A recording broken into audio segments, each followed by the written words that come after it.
নমস্কার বন্ধুরা, রীতা কিচেন হাউসের পক্ষ থেকে জানাই স্বাগত। আশা করি আপনারা সবাই ভালো আছেন। চলে এসেছি প্রতিদিনকার মতন নতুন একটি রেসিপি নিয়ে। এখানে দেখতে পাচ্ছেন একটি পাত্রে রয়েছে সজনে শাক আর রয়েছে একটা ডিম। আজকে সজনে শাক আর ডিম দিয়ে একটি রেসিপি শেয়ার করব, যেটা দুপুরবেলায় গরম ভাতের সাথে খেতে দুর্দান্ত লাগবে। সজনে শাকে আমরা জানি অনেক পুষ্টিগুণ রয়েছে, তাই সজনে শাক মাঝে মাঝে খাওয়া ভালো। এবার সজনে শাকটাকে ভালো করে বেছে নিতে হবে, যাতে এর মধ্যে কোনো পোকা না থাকে।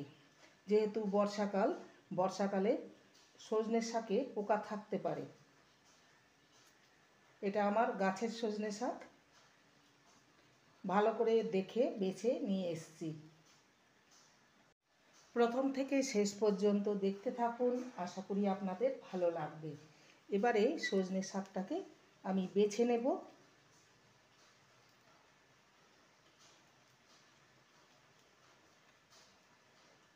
এর ডাঁটিগুলোকে বেছে নেব। এইভাবে সমস্ত সজনে শাককে বেছে নেব।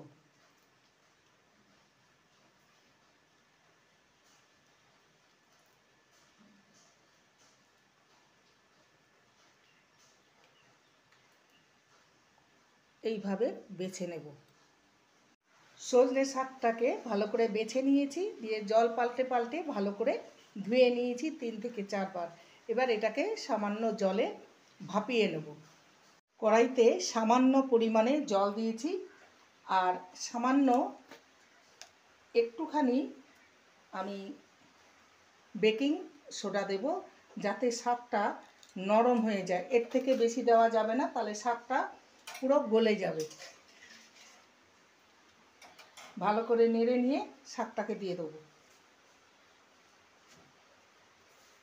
আর শাকের জল ফেলবো না, যেটুকু জল দিয়েছি সেটুকুই শুকিয়ে নেব।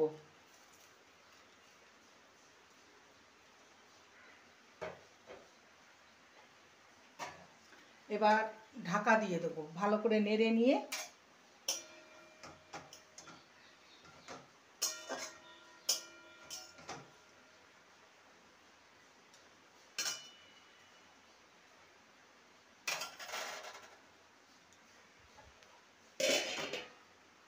একটা মশলা বেটে নেব। এখানে 1 টেবিল স্পুন পোস্ত নিয়েছি। পোস্তটাকে আমি পেস্ট করে নেব, তার আগে শুকনো ঘুরিয়ে নেব। আর এখানে লঙ্কা দিলাম না, রান্নায় ব্যবহার করব, ওই জন্য আর লঙ্কা দিলাম না। প্রথমে শুকনো ঘুরিয়ে নিয়ে তারপর জল দিয়ে পেস্ট করে নেব। ঢাকনাটা খুলে দেখে নেব, একদমই জলটা শুকিয়ে গেছে, সামান্য জল জল ভাব আছে, এটাকেও শুকিয়ে নেব।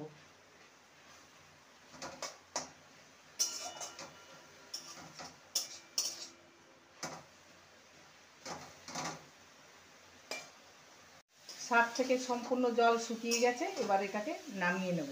কড়াইতে দিয়ে দেবো সরষের তেল। তেলটাকে ভালো মতন গরম করে নেব।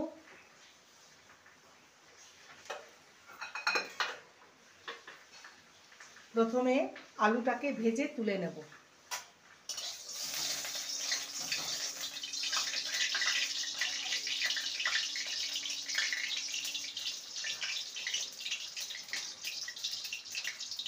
আলুটাকে ছেড়ে দেব।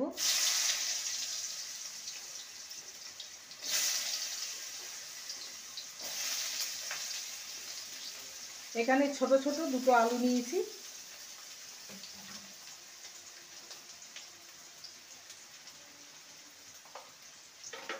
দিয়ে দেবো সামান্য হলুদ গুঁড়ো আর সামান্য লবণ। আলুটাকে ভেজে নেব।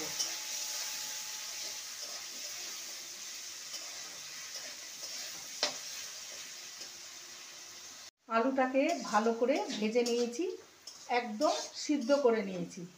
এবার এটাকে তেল থেকে তুলে নেব।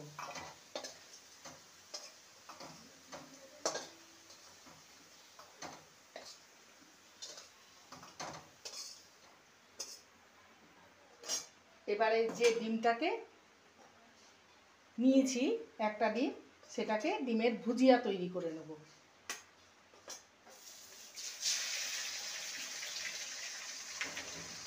দিয়ে দেবো সামান্য লবণ।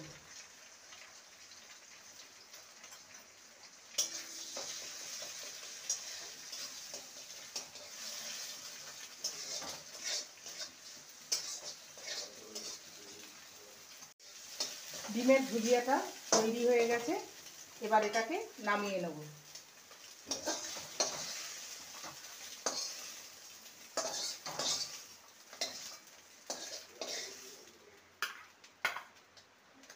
কড়াইতে দিয়ে দেবো সর্ষের তেল, ফোড়নে দেবো 1/2 টিস্পুন কালো জিরে আর একটা গোটা শুকনো লঙ্কাকে 2 টুকরো করে দেবো। ফোড়নটাকে ভেজে নেব।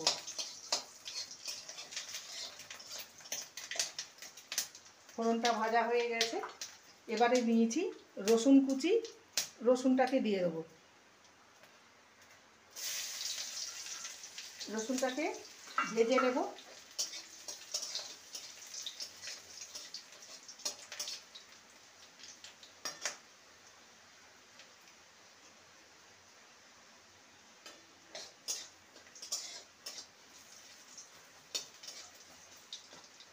রসুনটাকে ভেজে নিয়েছি, এবারে এখানে একটা মাঝারি সাইজের পেঁয়াজকে কুচিয়ে নিয়েছি, সেই পেঁয়াজ কুচি।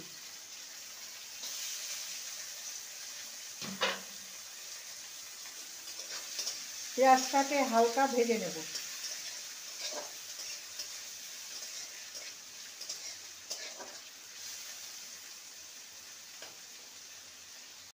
এখানে কাঁচা লঙ্কা কুচি নিয়েছি, 2টো কাঁচা লঙ্কাকে কুচিয়ে নিয়েছি, দিয়ে দিলাম।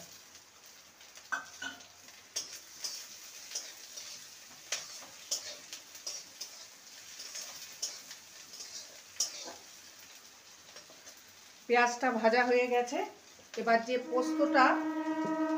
যে পোস্তটা বেটে রেখেছিলাম সেটা দিয়ে দেবো। মিক্সির জারটা ধুয়ে দেব সামান্য জল।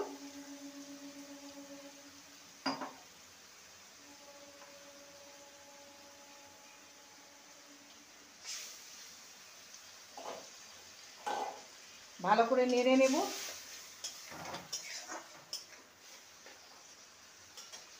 দিয়ে দেবো স্বাদ অনুযায়ী লবণ,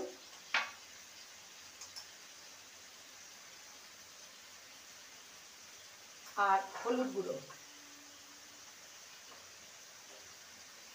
ভালো করে পোস্তটাকে কষিয়ে নেব যাতে কাঁচা গন্ধটা না থাকে।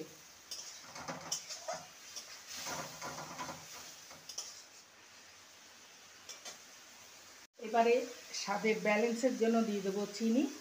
সজনে শাক যেহেতু একটু কষাটে ভাব হয়, চিনি দিলে খেতে ভালো লাগবে। এখানে 1 টিস্পুনের মতন চিনি দিলাম।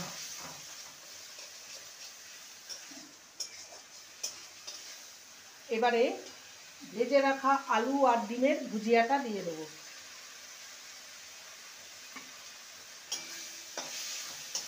আর সেই সঙ্গে দিয়ে দেবো সজনে শাক, ভাপানো সজনে শাক।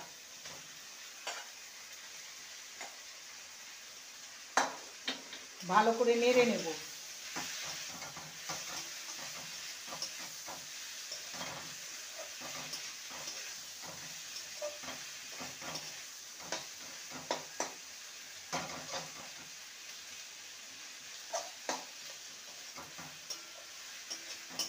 এবারে আমি ঢাকা দিয়ে লো ফ্লেমে ভালো করে মজতে দেব। 2 মিনিট ঢাকা দিয়ে রেখেছিলাম, এটা ভালো মতন মজে গেছে, দেখতেই পাচ্ছেন একদম রেডি হয়ে গেছে। এইভাবে রান্না করলে বাচ্চা থেকে বড় সবাই খেয়ে নেবে চেটে পুটে। এটা রেডি হয়ে গেছে, গ্যাসের ফ্লেমটাকে অফ করে দিয়ে একটি পাত্রে নামিয়ে আপনাদের সামনে পরিবেশন করব। ডিম আর সজনে শাক দিয়ে তৈরি একটি রেসিপি। সজনে শাক অনেকেই খেতে চান না, তবে এইভাবে রান্না করলে বাচ্চা থেকে বড় সবাই চেটেপুটে খেয়ে নেবে। গরম ভাতে প্রথম পাতে একটি অনবদ্য রেসিপি। রেসিপিটি ভালো লাগলে প্লিজ লাইক করবেন, কমেন্ট করবেন, শেয়ার করবেন। চ্যানেলটিকে সাবস্ক্রাইব করার অনুরোধ রইল। যারা নতুন বন্ধু রয়েছেন চ্যানেলটিকে সাবস্ক্রাইব করে পাশে থাকবেন, বেলটি অন করে দেবেন, নোটিফিকেশন চলে যাবে আপনাদের কাছে। দেখা হচ্ছে নেক্সট ভিডিওতে। নমস্কার।